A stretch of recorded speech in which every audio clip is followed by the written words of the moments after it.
Hello, I'm Annette Young and welcome to the 51%, a show about women reshaping our world. Coming up, the Philippines, the only other country other than the Vatican where divorce is banned, takes its first step towards legalising the procedure. Also, making sure the voices of women are heard at all times during disaster and war. Lebanese author and journalist Dalal Mawad is my guest today, talking about her book on the horrific explosion in Beirut 4 years ago and its impact on women. But first, when he was elected president of the Philippines in 2022, Ferdinand Marcos Jr.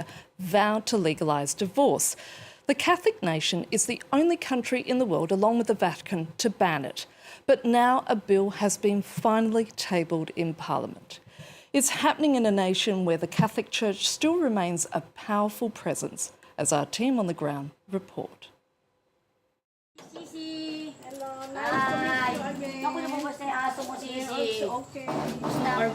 These two women both married violent men. Cecile's husband died in 2017, but Avelina is still officially married to her abuser because divorce is illegal in the Philippines. He hit me, and I had 2 black eyes. Then he banged my head against the wall until it bled. And he tried to strangle my son while threatening him with a knife. Father, pasalamat kami sa pagkain na inihanda niyo sa amin. The Philippines, a strongly Catholic country, and the Vatican are the only 2 states that ban divorce. On this medical certificate, it's written that I had a 3-centimeter bruise on my forehead, a real hematoma. But Avelina was unable to escape her husband's violence and was forced to stay with him until 2010, when he left her for another woman. Avelina has had to raise her 2 children alone without any help from her husband. Since he left, my children have been relieved because no one is hurting them. Until I am divorced, I can't be happy or feel free. It's a freedom that many Filipinos are determined to win. This group of pro-divorce activists are taking their campaign to Parliament. Their hero is a lawmaker who has made divorce rights his lifelong cause. Sa ating divorce bill. Thank you, sir. Thank you sa mga pagmamahal sa amin. Maraming salamat po.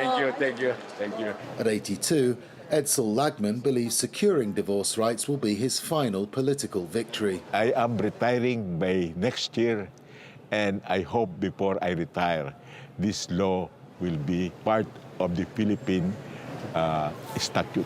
So this will be a victory for democracy and for the republic. President Marcos promised to legalize divorce 2 years ago, but the legislation has yet to pass due to opposition from the Catholic Church. The dominance of the state should not be tempered by the conservatism of the church doctrines. They say that marriage is solemnized in heaven, but many marriages plummet into hell. Parliament is expected to vote on the law in 2025.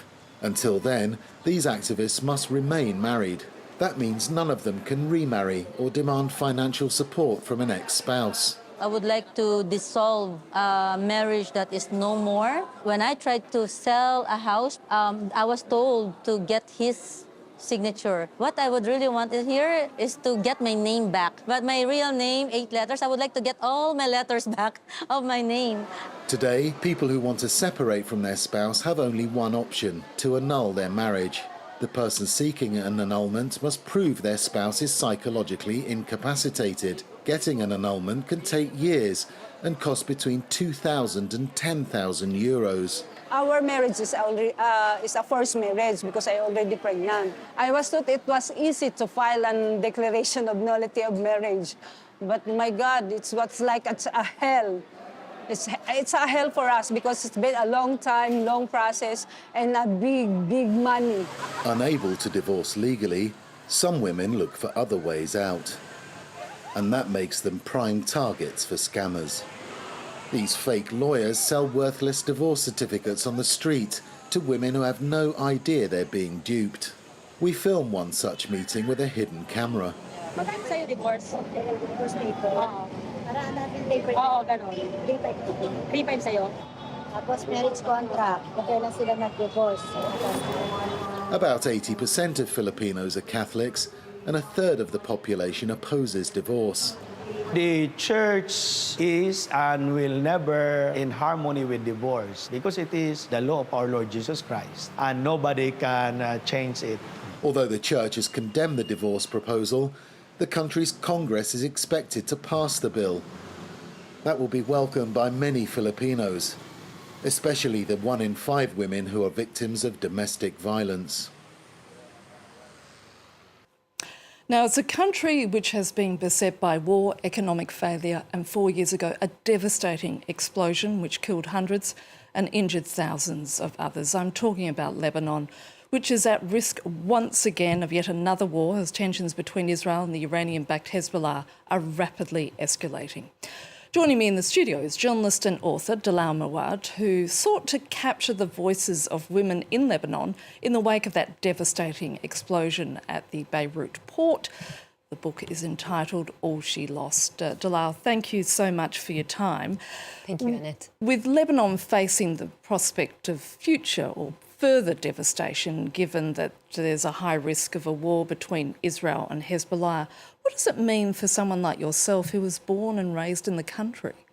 It's very painful because, unfortunately, history keeps repeating itself in Lebanon. And today there's a war in the south of Lebanon that has displaced more than 92,000 Lebanese. At a time when Lebanon is still going and reeling under the burden of an economic crisis that's been labeled by the World Bank as one of the top 3 worst crises since the 19th century. Lebanon cannot afford another war. We don't have the infrastructure. We don't have, the capacity to go into another war. This is a failed country, a collapsed state. People don't have access to medicine. There's power outage. There's no water. Some people in the south couldn't even move to safety because they simply couldn't afford it. 44% of people today are living in poverty, according to the World Bank. So things are very dire, and Lebanon's problem is one of governance more than anything. And going into another war would mean complete devastation. This is not going to be a war only against Hezbollah. The whole of Lebanon is going to pay the price. And I would hate to see Lebanon and my people go through this again and again. It's rare to hear from women's voices in the midst of catastrophe, so congratulations for doing it. But what prompted you to write the book in the first place? As a storyteller and as a journalist, a woman myself who's covered the Middle East for so long, I always noticed that women were the most powerful storytellers. And I think it's because they rarely have the opportunity to tell their stories and they don't have that safe space, right? They're not voiceless. They just don't have the opportunity and the safe space to do so. And more importantly, I think women in Lebanon and the Arab region, but also elsewhere, don't get to write history from their perspective. Although they're active and major players in it, history is rarely written from our perspective and rarely written from the perspective of survivors and victims, which is the case of women in Lebanon. So a women-led narrative is much needed in it. Given what you've just been saying, you talk about in the book about the myth of resilience when it comes to the Lebanese population, especially its women. Can you explain to me what you mean by that? Yeah. As I said, I think these women are strong, but they're not resilient, and I think it's counterproductive to keep talking about resilience in Lebanon. It's not serving the Lebanese anymore. I think resilience is one's ability to overcome a difficulty, a crisis, but to go to something that's better, that's healthier. In the case of the Lebanese, that's not the case. It's a life of survival. They're just conforming and adapting to these very bad conditions. So normalizing the economic crisis, normalizing the bad political governance, normalizing impunity, normalizing war and violence. And that's not resilience for me. When it comes to women's rights in Lebanon, life is certainly not easy for women.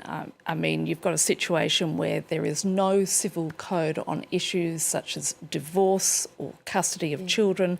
Lebanese women cannot pass on their nationality to their children, and there's no minimum age for marriage. So with all that taken into account, do you think there's any possibility of change for the better when it comes to women in your country? I think the possibility to change needs to come from the women first. Nobody is going to give us our rights. We have to go in and get it. There are vibrant feminist movements in Lebanon today, but unfortunately, because of the crisis, they've been sidelined, and women's issues are being divided from the overall human rights, umbrella. And I think that's wrong. Women's rights are part of, human rights. I think our only hope is with a civil personal status law code, because as you rightly mentioned, there's discrimination not just between men and women in Lebanon in these religious courts, but also among women. And many of them in the book speak about this, fighting for custody for their children, or even struggling to get divorce, domestic violence. Some of the women lost their spouses during the explosion, and they were struggling, and they talk about it, to have custody of their children and to have the freedom to do what they have to do with their children. They needed a male custodian on behalf of the deceased spouse. Whereas if the women die, the husbands don't need anyone to take care of their children. So here you see, that it's really unfair. And they have to struggle with these discriminatory laws on top of the myriad of crises they have to survive every single day. So it's very, very hard. We need laws to change. But again, Lebanon's problem is one of political governance. The ruling class is the problem. And I don't think the way things are going today, women's rights are on top of their agenda. Dalal, I'm afraid we're going to have to leave it there. Thank you so much for coming in. Thank you for having me. And that's it for this edition. In the meantime, we'd love to hear from you, so do reach out with your suggestions via Facebook, Instagram or X. So until our next show, bye for now.